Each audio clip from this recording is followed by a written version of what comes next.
Hello, good morning everyone. मैं आपका quant educator Atul Chaudhary. कैसे हैं आप सब लोग? आई होप सब लोग हेल्दी होंगे। तो लास्ट क्लास में हम लोग डिस्कस कर रहे थे परसेंटेज, और परसेंटेज में हम लोग डिस्कस कर रहे थे परसेंटेज कैसे हम फास्ट कैलकुलेट कर सकते हैं। जहां पे हम लोग ने डिस्कस किया था कि a% of b equal to होता है b% ऑफ a। तो वहीं से आगे आज हम लोग फिर से कंटिन्यू करेंगे अपनी जर्नी को। तो चलिए फिर शुरू करते हैं। लास्ट क्लास में हम लोग देख रहे थे कैसे a% ऑफ b हमारा b% ऑफ a के इक्वल था। इसके हमने कुछ एग्जांपल भी डिस्कस किए थे। लेकिन अगर मैं आप लोगों से बोलूं कि ये सिर्फ इतना ही नहीं है, इसे यूज करके हम कुछ और चीजें भी डिस्कस कर सकते हैं। जैसे कि अगर मुझे परसेंटेज कैलकुलेट करनी है, उसमें अगर मैं चाहूं तो मैं इसे हाफ करके, यानी कि a/2% ऑफ 2b भी अगर मैं इसे कर देता हूं तो मेरे आंसर में कोई चेंज नहीं होगा। ऐसे ही अगर मैं बोलूं इसे मैं a ही रहने दूं, इसे मैं ट्वाइस कर दूं 2a% ऑफ b/2, अगर मैं इसे कर दूं तो ये सब चीजें मेरी इक्वल ही रहने वाली हैं। या फिर अगर मैं बोलूं ये मेरा 3a% हो जाए और इसे मैं 3 से डिवाइड कर दूं तो मेरे आंसर में कोई चेंज नहीं होगा। ऐसे अगर आप लोगों को नहीं समझ में आ रहा तो आप एक छोटा सा एग्जांपल देखिए, जिसमें मैं आप लोगों को दिखाता हूं कैसे। अगर हम 12.5% हमारे सामने लिखा हुआ है, 288 का 12.5 हमें कैलकुलेट करना है। तो 12.5 को अगर हम लोग डबल कर दें तो क्या ये मेरा 25% होता है क्या? 188 को अगर मैं हाफ करूंगा, अगर मैंने a को डबल किया है तो मुझे b को हाफ करना पड़ेगा। b को अगर मैं हाफ करूंगा तो ये क्या मेरा 144 हो जाएगा क्या? ठीक है। ऐसे ही अगर मैं आप लोगों को इन दोनों के आंसर निकाल के दिखाऊं तो सेम आएंगे, लेकिन अभी मैं इसे और डबल कर देता हूं। ठीक है, ये मेरा 25% है, अगर मैं इसे और डबल कर दूं तो ये मेरा 50% हो जाएगा क्या? अगर मैं इसे 50% लिख रहा हूं तो मुझे इसे हाफ करना पड़ेगा, क्योंकि मैंने 25 को डबल किया है। तो ये मेरा 72 हो जाएगा क्या? लेकिन अगर मैं 50 को और डबल कर दूं, यानी कि मैं a को फिर से 2a कर दूं, तो मेरा 100% ये वैल्यू हो जाएगी क्या? 100% ऑफ, अगर मैंने इसे डबल किया है तो मुझे इसे हाफ करना पड़ेगा, तो ये मेरा 36 हो जाएगा क्या? ये मेरा 36 हो जाएगा। अगर मैंने 50 को डबल किया है तो इसे हाफ करना पड़ेगा। यही चीज हम यहाँ पे डिस्कस भी कर रहे थे। अगर हम a को हाफ कर रहे हैं तो हमें b को डबल करना पड़ेगा, लेकिन अगर हम a को ट्वाइस कर रहे हैं तो हमें b को हाफ करना पड़ेगा। अब यही चीज मैं आपको यहाँ पे प्रूफ करके दिखाता हूं कि ये सब मेरा इक्वल होता है। देखिए, 100% की अगर मैं बात करूं, 36 अगर मेरा 100% है तो इसकी वैल्यू क्या मेरी 36 ही होगी क्या? 100% अगर मैं परसेंटेज की वैल्यू, जैसे कि मैंने क्या किया, 100% मेरा लिखा हुआ था, ठीक है, ऑफ 36 था, तो ये मेरी 36 ही होगी। लेकिन कैसे? 100 अपॉन परसेंटेज की वैल्यू अगर मैं 100 रखूंगा तो मेरा 20 से 20, तो मेरा आंसर 36 हो जाएगा क्या? तो मेरा आंसर 36 हो जाएगा क्या? तो मेरा 100% की वैल्यू 36 आई है क्या? अगर मैं यहां भी बात करूं तो 12.5 हम लोगों ने डिस्कस किया था अपनी फर्स्ट क्लास में। 12.5% की मेरी फ्रैक्शन क्या होती है? 1/8 होती है ये फ्रैक्शन। अगर आप में से किसी लोगों ने वो क्लास नहीं देखी है तो आप लोग मेरे फर्स्ट क्लास देख लीजिए, जिसमें हमने परसेंटेज टू फ्रैक्शन कन्वर्जन की बात की थी। 12.5% की मेरी फ्रैक्शनल वैल्यू 1/8 होती है। 1/8 अगर मैं 288 का कैलकुलेट करूं तो 8 3 जा 24 और 4 मेरा कैरी, 8 6 जा 48। मेरा आंसर 36 ही आया है क्या? अगर मैं 25% ऑफ 144 निकालूं तो 25% की मेरी फ्रैक्शनल वैल्यू 1/4 होती है क्या? 1/4 अगर मैं 144 का करूंगा, 4 3 जा 12, 4 6 जा 24, तो मेरी वैल्यू 36 ही आई है क्या? अगर मैं 72 को हाफ करूंगा, 50% की फ्रैक्शनल वैल्यू जो मेरी होती है वो 1/2 होती है। 72 को अगर मैं हाफ करूंगा, 72 को अगर मैं हाफ करूंगा तो मेरा 36 ही आएगा क्या? तो क्या हम लोग इस एग्जांपल से ये चीज हम समझ पाए क्या? अगर हमारा a% of b equal to b% of a लिखा हुआ है तो हम लोग क्या कर सकते हैं, हम लोग a को अगर हाफ कर रहे हैं तो b को डबल कर देंगे, या फिर अगर हम a को ट्वाइस कर रहे हैं तो b को हाफ कर देंगे। अगर हम एक वैल्यू को बढ़ा रहे हैं तो उतनी ही वैल्यू से हम लोग दूसरी वैल्यू को कम करेंगे, ठीक है। या फिर बोल सकते हैं अगर हम एक वैल्यू को मल्टीप्लाई जितनी वैल्यू से कर रहे हैं उतनी ही वैल्यू से हम लोग दूसरी वैल्यू को डिवाइड करेंगे। तो इस एग्जांपल से आप लोग समझ भी गए होंगे, क्योंकि आंसर जो है मेरा, आंसर पे कोई प्रभाव नहीं पड़ा। मेरा आंसर क्या है, मेरा 12.5 288 का मेरा फिर भी 36 आया है। लेकिन अगर मैं यहां से 1/8 फ्रैक्शनल वैल्यू ना रखे, अगर मैं इसे डायरेक्ट सोचता कि मेरा 25% 288 हाफ 144, 50% 72, 100% मेरा 36, 100% मेरा 36, समझ रहे हो ना। 12.5 से 100% तक मैं पहुंच गया और मुझे मार्कर, आप लोगों को पेन तक यूज करने की जरूरत नहीं पड़ेगी अगर आप लोग ये चीज समझ पाएंगे।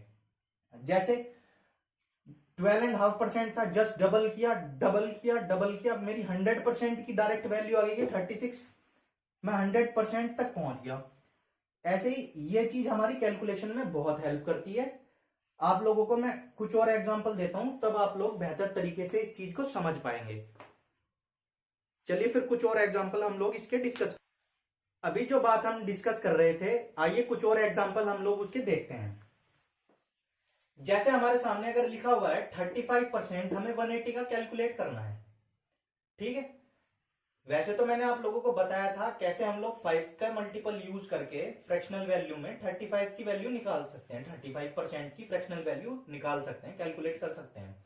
लेकिन अगर हमें कैलकुलेट करने की जरूरत ही ना पड़े तो हमारे लिए कितना इजी ये चीजें हो जाएंगी। कैसे, जो हम लोगों ने डिस्कस किया है वही चीज हम देखते हैं। जैसे मेरे सामने 35% लिखा हुआ है, ये मेरा a% ऑफ b लिखा हुआ है। अगर मैं a को डबल कर दूं, यानी कि 35 को अगर मैं 70 कर दूं, 70% ऑफ, अगर मैंने इसे डबल किया है तो इसे मुझे हाफ करना पड़ेगा, 70% ऑफ 90 मुझे निकालना है। तो क्या मैं ये जानता हूं कि परसेंटेज जो मेरी है, यानी कि अपॉन में, जैसे कि 70 इंटू 90 अपॉन 100, 70% ऑफ 90, ठीक है। 2 जीरो मेरी परसेंटेज, मेरी 2 जीरो लेके चला जाएगा क्या, और 7 इंटू 9 63 मेरा इसका आंसर आ जाएगा क्या। अगर ये चीज हम लोग मन में सोचें, 35% ऑफ 180 लिखा हुआ है, तो मैंने देखा कि 35% को मैं अगर डबल कर दूं और 180 को हाफ कर दूं तो ये मेरे लिए इजी हो जाएगा, क्योंकि मेरा परसेंटेज का सिंबल जो है मेरी 2 जीरो लेके चला जाएगा, और 7 9 या 63 डायरेक्ट मेरा आंसर हो जाएगा। समझ पा रहे हो ना। जैसे अगर हम एक और एग्जांपल डिस्कस करें, जैसे 55% ऑफ 220 मेरा लिखा हुआ है, यहां पे फिर से मैं अगर देखूं a% ऑफ b मेरा लिखा हुआ है, अगर मैं 2a% ऑफ b/2 करूं तो ये मेरे लिए क्या इजी नहीं हो जाएगा क्या। 55% को अगर मैं डबल कर दूं 110% और इसे मैं हाफ कर दूं तो ये भी मेरा 110 आ जाएगा क्या। परसेंटेज का सिंबल अभी मैंने आप लोगों को बताया, परसेंटेज का सिंबल मेरी 2 जीरो लेके चला जाएगा, 2 जीरो मेरी बन गई क्या। जैसे ही मैंने देखा 2 जीरो हो गई हैं, मैंने परसेंटेज हटाया, अपनी 2 जीरो हटाई, 11 इंटू 11 मेरा 121 आंसर आ गया क्या। तो आप लोग देख पा रहे हैं ना कैसे हम लोग बिना पेन यूज किए ये सब चीजें निकाल सकते हैं। अगर हमारे सामने डायरेक्ट लिखा हुआ हमें कहीं दिखता है 55% ऑफ 220 निकालना है, तो हम क्या करेंगे 55 को जस्ट डबल करेंगे 110, 110 उसे हाफ करेंगे 220 को, 110 इंटू 110 परसेंटेज मेरा 2 जीरो लेके गया और 11 इंटू 11 मेरा 121 आंसर आ गया। जैसे अगर हम एक और एग्जांपल डिस्कस करें, मुझे 420% निकालना है 65 का, A% ऑफ B मुझे निकालना है। तो यहां पे हम लोग क्या करेंगे, जैसे हम लोगों ने यहां पे तो A को डबल किया था और B को हाफ किया था, यहां पे हम लोग क्या करेंगे, हम लोग A को हाफ करेंगे और B को डबल करेंगे। ठीक है, 420 को हाफ अगर मैं करूंगा तो क्या है मेरा 2110 हो 210% हो जाएगा क्या, 420 को हाफ करेंगे तो 210 हो जाएगा ना। और वैसे ही 65 को अगर मैं डबल करूंगा, ऑफ मेरा मल्टीप्लाई का सिंबल होता है, 65 को मैं डबल करूंगा तो ये मेरा 130 हो जाएगा क्या। अब मैंने देखा परसेंटेज का सिंबल मेरी 2 जीरो लेके चला जाएगा, 21 इंटू 13 मुझे करना है। तो 21 को मैं 13 को मैं 21 में कैसे मल्टीप्लाई करूंगा, 21 को मैं सोचूंगा 20 प्लस 1। ठीक है, 13 को अगर मुझे 21 में मल्टीप्लाई करना है तो क्या मैं 21 को ऐसे नहीं सोच सकता क्या 20 प्लस 1, 20 प्लस 1 ही तो आया ही मेरा 21। तो 13 का डबल मुझे पता है 13 टू जा 260 होता है, एक जीरो है मेरी। ठीक है, 260 प्लस 13 मेरी वैल्यू हो जाएगी क्या, और 260 प्लस 10 270 और 273 मेरा आंसर आ जाएगा क्या। तो आप लोगों ने देखा यहां पे हम लोगों ने A% ऑफ B किया था, यहां पे हमने 2A% ऑफ B/2 किया था, यहां पे हम लोगों ने क्या किया A/2 ऑफ 2B। ठीक है, अगर हम एक वैल्यू को हाफ कर रहे हैं तो हम लोगों को दूसरी वैल्यू को डबल करना है। जैसे मेरे सामने 12% ऑफ 225 लिखा हुआ है। ठीक है, तो 225 अगर मैं देखूं, अगर मैं इसे हाफ करूं 6% ऑफ 450, लेकिन अगर मैं इसे फर्दर देखूं, ठीक है ऐसे तो मैं इसे 6% ऑफ 450, लेकिन अगर मैं देखूं कि 450 जो है मेरा 450 को अगर मैं डबल करूंगा तो मेरी 2 जीरो हो जाएंगी, क्योंकि मेरे पास 900 आ जाएगा और मेरा परसेंटेज का सिंबल 2 जीरो लेके चला जाएगा। तो ऐसे ही मैं फर्दर हाफ करूंगा तो मेरा 3% ऑफ 900 हो जाएगा क्या, परसेंटेज मेरा 2 जीरो लेके जाएगा और 27 मेरा आंसर आ जाएगा क्या। तो आप लोग समझ पाए ना कैसे हम लोग इस चीज को यूज करके इजीली अपनी वैल्यू कैलकुलेट कर सकते हैं। जैसे कहीं पे भी आप लोग अगर देख रहे हैं तो जैसे हम लोगों ने किया कि एक हाफ किया एक डबल किया, तो आप लोग ऐसे ही कैलकुलेट करेंगे तो आप लोगों को आसानी होगी अपनी चीजों को समझने में। और अगर आप लोग प्रैक्टिस इस चीज की करेंगे तो आप लोग समझ पाएंगे और अच्छे से चीजों को। तो आप लोग प्रैक्टिस करते रहिए, जहां भी आप लोगों को परसेंटेज बेस्ड सिंप्लीफिकेशन मिल सकती है। आप लोग गूगल पे सिंपली सर्च करेंगे परसेंटेज बेस्ड सिंप्लीफिकेशन, तो आपको ढेर सारे क्वेश्चन मिल जाएंगे और वहां पे आप लोग इस चीज की प्रैक्टिस कर सकते हैं। ठीक है, जैसे 4 एग्जाम्पल मैंने आप लोगों को कराए, तो आप लोग खुद से ढूंढिए, 10 कर लीजिए 20 कर लीजिए, तो आप लोगों को ये चीजें अच्छे से और समझ में आ जाएंगी और आप लोग खुद से दिमाग में ये सब चीजें करने लगेंगे। ठीक है, तो अब हम लोग अपने परसेंटेज चैप्टर को आगे लेके चलेंगे और हम लोग परसेंटेज चेंज के बारे में डिस्कस करेंगे। ठीक है, तो चलिए फिर परसेंटेज चेंज के बारे में डिस्कस करते हैं। तो हम लोग डिस्कस करने वाले हैं परसेंटेज चेंज।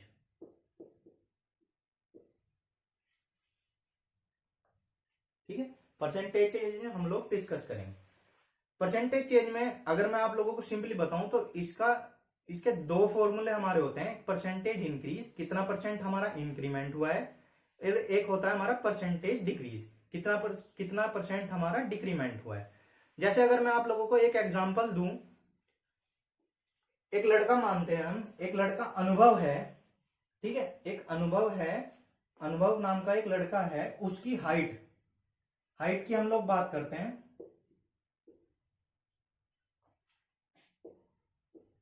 उसकी हाइट 110 सेंटीमीटर हम लोग एज्यूम करते हैं। उसकी जो हाइट थी वो 110 सेंटीमीटर थी, ठीक है। अब उसने क्या किया, उसने स्पोर्ट शूज पहने, ठीक है। आप लोग सभी जानते हैं कि स्पोर्ट शूज का जो सोल होता है वो थोड़ा ऊंचा होता है, ठीक है। तो उसकी वजह से उसकी हाइट में 10 सेंटीमीटर का इंक्रीज आया, ठीक है। उसकी हाइट पहले 110 सेंटीमीटर थी, उसने स्पोर्ट शूज पहने तो उसकी हाइट अब जो है, उसकी जो हाइट है अब वो 120 सेंटीमीटर हो गई शूज पहनने के बाद, ठीक है। पहले क्या था, एक अनुभव नाम का लड़का था, उसकी हाइट 110 सेंटीमीटर थी और शूज पहनने के बाद उसने स्पोर्ट शूज पहने तो उसकी हाइट 120 सेंटीमीटर हो गई। तो हमें बताना है कि उसकी हाइट कितने परसेंट इंक्रीज हुई है, ठीक है। सिंपली यही हमारा परसेंटेज चेंज होता है, तो हम लोगों को बताना है कि उसकी हाइट कितने परसेंट इंक्रीज हुई है। परसेंटेज इंक्रीज हम लोगों को बताना है। तो परसेंटेज इंक्रीज निकालने के लिए हम लोग क्या करेंगे, हम लोग 120 सेंटीमीटर हमारी बाद में उसकी हाइट हो गई है। अगर हम लोगों को चेंज निकालना है, अगर मुझे उसकी हाइट का चेंज निकालना है, कितना परसेंट उसकी हाइट चेंज हुई है, तो मैं क्या करूंगा, सिंपली उसकी हाइट बाद में शूज पहनने के बाद 120 सेंटीमीटर हो गई। उसमें से अगर मैं उसकी पहले जो हाइट थी बिना शूज के वो माइनस कर दूं, 110 थी ना, सॉरी 110 सेंटीमीटर थी, ठीक है। अगर मैं इसमें से सब्ट्रैक्ट कर दूं तो क्या मेरा चेंज आ जाएगा क्या, लेकिन ये चेंज जो है मेरा किस पे चेंज है, ठीक है। ये बहुत ही क्रूशियल पॉइंट है परसेंटेज का, इसमें बहुत लोग कंफ्यूज होते हैं किस पे चेंज है। ये जो हमारा चेंज है ये हमारा उसकी हाइट पे, उसकी हाइट कितने परसेंट इंक्रीज हुई है, किस वैल्यू से, 110 सेंटीमीटर से, किस वैल्यू से। ये बहुत क्रूशियल पॉइंट है। मैंने बहुत लोगों को इसमें देखा है कि हम लोग गलतियां करते हैं, हम लोग 120 सेंटीमीटर पे चेंज निकाल देते हैं। हम लोग की बहुत बार क्या करते हैं, हम लोग बाद वाली वैल्यू पे चेंज निकाल देते हैं। किस पे चेंज हमें निकालना है वो वैल्यू हमारी हमेशा नीचे आएगी। हमें चेंज निकालना है 110 सेंटीमीटर पे, यानी कि जो उसकी हाइट पहले थी, तो उसकी हाइट पहले 110 सेंटीमीटर थी, तो ये मेरा 10 आया अपॉन 110, ये मेरा चेंज आया। लेकिन इसे परसेंटेज में बदलने के लिए मुझे 100 से मल्टीप्लाई करना पड़ेगा, ठीक है। 100 से मल्टीप्लाई करना पड़ेगा। परसेंटेज का सिंबल हमारा कैसा आया, परसेंटेज का सिंबल हमारा सिंपली आया, क्योंकि अगर हम किसी भी वैल्यू को 100 से मल्टीप्लाई कर रहे हैं तो 100 से डिवाइड भी तो करना पड़ेगा। परसेंटेज मेरा क्या होता है, 1/100 ही तो होता है। हम लोगों ने अगर 100 से मल्टीप्लाई किया तो हम लोगों ने 100 से डिवाइड भी किया है। ये सिंबल डिनोट यही कर रहा है कि हम लोग 100 से मल्टीप्लाई कर रहे हैं तो हम लोग 100 से डिवाइड भी कर रहे हैं, ठीक है। तो मेरा एक जीरो से एक जीरो गया। 1/11, 1/11 का मैंने आप लोगों को फर्स्ट क्लास में ही बताया था। 1/11 हमारा कितना परसेंट का चेंज दिखाता है, 1/11 जो होता है हमारा 9 1/11% हमारा होता है। 1/11 अगर आप लोगों को नहीं पता चला तो आप लोग फर्स्ट क्लास पहले देख लीजिए, आप लोग समझ जाएंगे, ठीक है। तो 10 सेंटीमीटर उसकी हाइट इंक्रीज हुई और 110 सेंटीमीटर पे हुई, तो कितने परसेंट का उसकी हाइट में चेंज आया, तो वो जो चेंज आया वो हमारा कितना आया, 9:1/11% उसकी हाइट में चेंज आया शूज पहनने की वजह से, ठीक है। तो अगर मैं आप लोगों को बताऊं, इसका सिंपल सा एक फॉर्मूला भी आप लोग नोट डाउन कर लीजिए, दोनों फॉर्मूले आप लोग नोट डाउन कर लीजिए। ये तो फॉर्मूलों की अगर मैं बात करूं तो फॉर्मूले आप दोनों नोट डाउन कर लीजिए।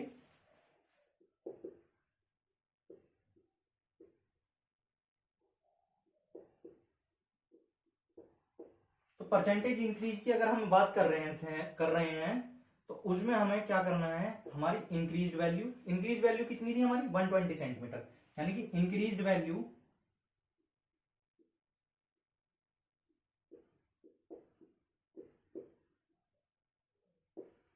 उसमें से हमने क्या किया था, ओरिजिनल वैल्यू यानी कि ओरिजिनल हाइट जितनी थी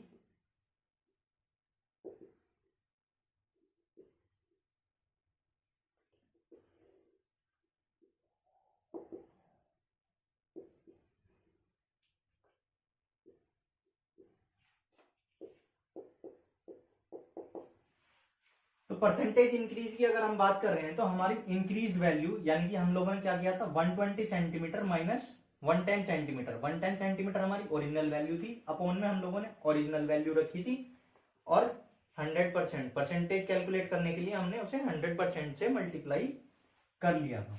ऐसे ही अगर हम परसेंटेज डिक्रीज की बात करें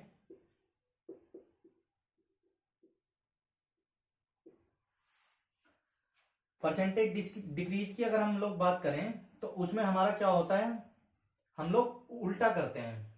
ठीक है, ओरिजिनल वैल्यू क्योंकि हमारी जब हम लोग डिक्रीज की बात कर रहे होते हैं तो हमारी जो डिक्रीज्ड वैल्यू होती है वो छोटी वैल्यू होती है, और जब हम सब्ट्रैक्ट करते हैं तो हम लोग बड़ी वैल्यू में से छोटी वैल्यू सब्ट्रैक्ट करते हैं। ठीक है, कभी भी हम लोग 5 में से 4 ही तो सब्ट्रैक्ट करते हैं, 4 में से 5 तो सब्ट्रैक्ट नहीं करते। इसीलिए जो डिक्रीज्ड वैल्यू होती है वो हमारी ओरिजिनल वैल्यू से हमेशा कम होती है। तो हम लोग क्या करते हैं, हम लोग ओरिजिनल वैल्यू में से उसे सब्ट्रैक्ट करते हैं ताकि हमारा परसेंटेज चेंज, यानी कि अगर हम बात करें उसकी हाइट अगर 110 सेंटीमीटर से 100 सेंटीमीटर हो जाती, अगर उसने, ठीक है, अगर सेम एग्जांपल से अगर मैं आप लोगों को बताऊं, अगर उसकी हाइट पहले उसने पहले शूज पहने हुए होते और उसकी हाइट 110 सेंटीमीटर होती और शूज निकालने के बाद उसकी हाइट 100 सेंटीमीटर हो जाती, शूज पहने हुए हैं, शूज निकाल दिए, तो हम लोग क्या करते, पहनने जो हमारी यानी कि वैल्यू शूज पहनने के टाइम पे थी, यानी कि बड़ी वैल्यू में से छोटी वैल्यू हम लोग सब्ट्रैक्ट करते। ठीक है, यानी कि जो हमारी शूज पहने हुए वैल्यू थी उसमें से शूज निकालने के बाद, क्योंकि हम लोगों को चेंज कैलकुलेट करना है, चेंज। ठीक है, ये change upon original value into 100% ही हमारा परसेंटेज इंक्रीज या डिक्रीज शो करता है। ठीक है, जब एग्जांपल दूंगा आप लोग अच्छे से समझ पाएंगे। ठीक है, अभी और एग्जांपल मैं इस चीज के आप लोगों को कराऊंगा। परसेंटेज डिक्रीज में फॉर्मूला नोट डाउन कर लीजिए आप, फिर अभी एग्जांपल में आप लोगों को करा देता हूं।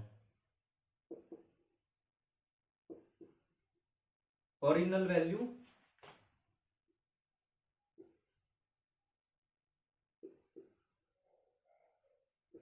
डिक्रीज वैल्यू अपॉन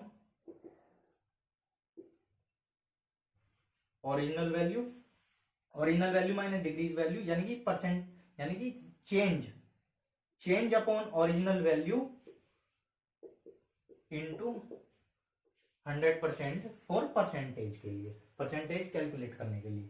ठीक है, चेंज अपॉन ओरिजिनल वैल्यू, क्योंकि हमारा जो चेंज हो रहा है, जो हमारी हम परसेंटेज कैलकुलेट कर रहे हैं इंक्रीज या डिक्रीज, वो किस पे कैलकुलेट कर रहे हैं, हम लोग ओरिजिनल वैल्यू पे कैलकुलेट कर रहे हैं। ओरिजिनल वैल्यू क्या है हमारी, ओरिजिनल वैल्यू वो है जिसपे हम कैलकुलेशन अपनी कर रहे हैं। अगर हमें परसेंटेज डिक्रीज दिया हुआ है तो हम लोग किस पे कैलकुलेट करेंगे, जो वैल्यू हमें पहले क्वेश्चन में दी हुई होगी।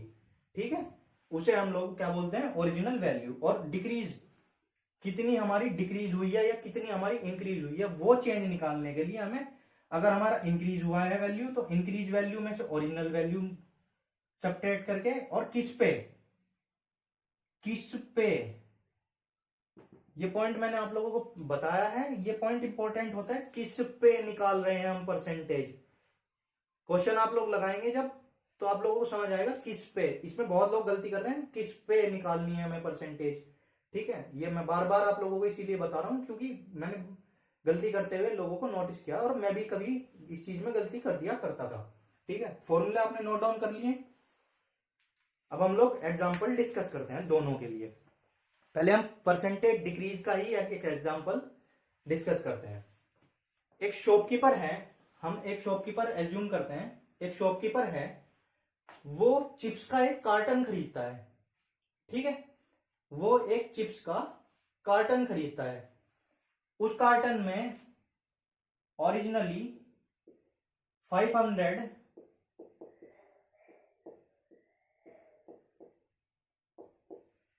500 चिप्स के पैकेट इस कार्टन में, एक कार्टन है, इसमें 500 चिप्स के पैकेट उसके पास पहले आते थे।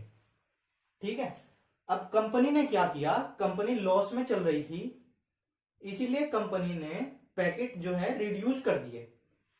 अब जो इस कार्टन में नंबर ऑफ पैकेट आते हैं, इस कार्टन में जो नंबर ऑफ पैकेट आते हैं वो हमारे 450 कर दिए कंपनी ने।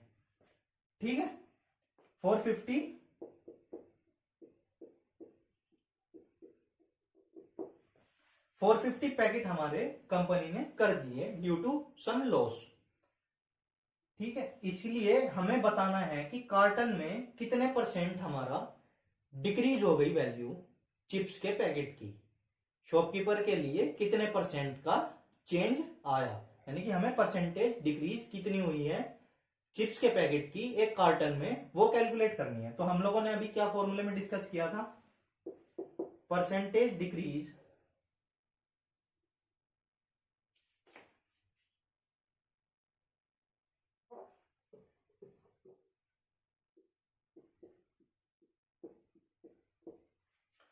परसेंटेज डिक्रीज अगर हम लोग बात करें तो हम लोग क्या करेंगे, 500 में से, ठीक है, ओरिजिनल वैल्यू में से जो रिड्यूस होने के बाद, यानी कि हमारा कितना चेंज आया,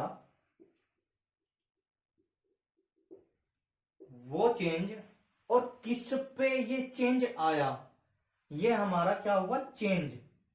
चेंज ही तो ये है, ये कितने चिप्स के पैकेट की कमी हो गई, ये क्या हुआ हमारा चेंज।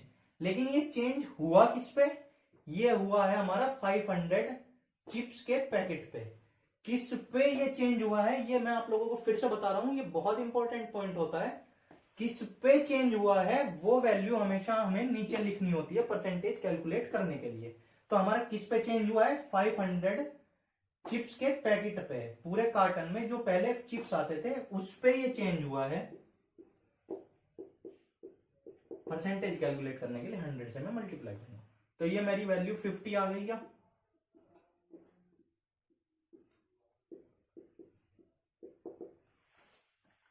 0 से 0, 5 से अगर मैं इसे काटूं तो ये मेरा 1/10 आ गया। 1/10 अगर हमारे सामने फ्रैक्शन में लिखा हुआ है और मुझे उसे परसेंटेज में चेंज करना है, तो क्या ये मेरा डायरेक्ट 10% होता है क्या? डायरेक्ट इसे मैंने 10% कैसे लिख दिया, तो आप लोग परसेंटेज डे 1 देख सकते हैं। ठीक है, वहीं पे अगर मैं इसी सेम एग्जांपल को रिवर्स कर दूं, इसी सेम एग्जांपल को अगर मैं रिवर्स कर दूं कि अगर वो शॉपकीपर था, अभी तो हम लोगों ने क्या किया,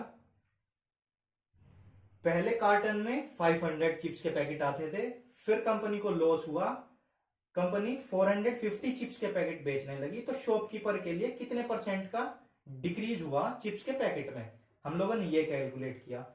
लेकिन अगर हम इसे रिवर्स कर दें कि पहले कार्टन था, अभी आप लोग समझ पाएंगे कि एक कार्टन था, उस कार्टन में 450 चिप्स के पैकेट आते थे।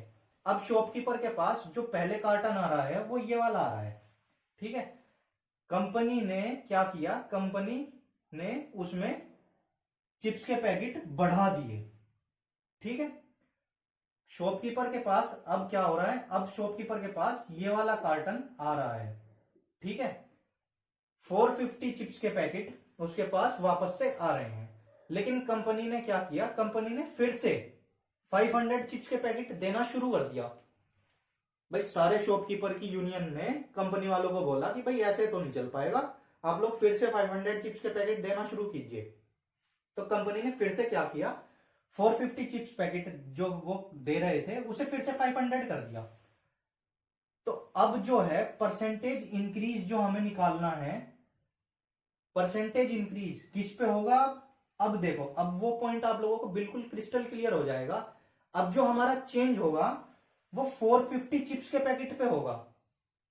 ठीक है, अब जो हम लोग परसेंटेज चेंज की बात करेंगे, जो पॉइंट मैं आप लोगों को बता रहा था, पहले परसेंटेज चेंज की जब हम बात कर रहे थे तो वो हमारे पहले जो 500 चिप्स के पैकेट शॉपकीपर के पास थे तो उनपे चेंज की बात थी। लेकिन अब क्या है, अब 450 चिप्स के पैकेट का कार्टन शॉपकीपर के पास था, और उसे कंपनी ने बढ़ा के 500 कर दिया। तो अब जो परसेंटेज चेंज हम लोग बात कर रहे होंगे वो 450 चिप्स के पैकेट पे बात कर रहे होंगे।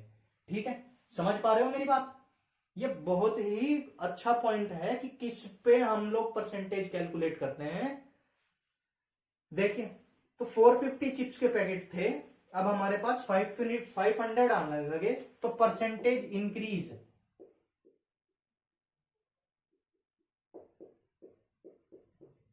तो परसेंटेज इंक्रीज की अगर हम बात करें तो हमारी इंक्रीज वैल्यू कितनी है 500, और चेंज के लिए हमारा क्या है 450।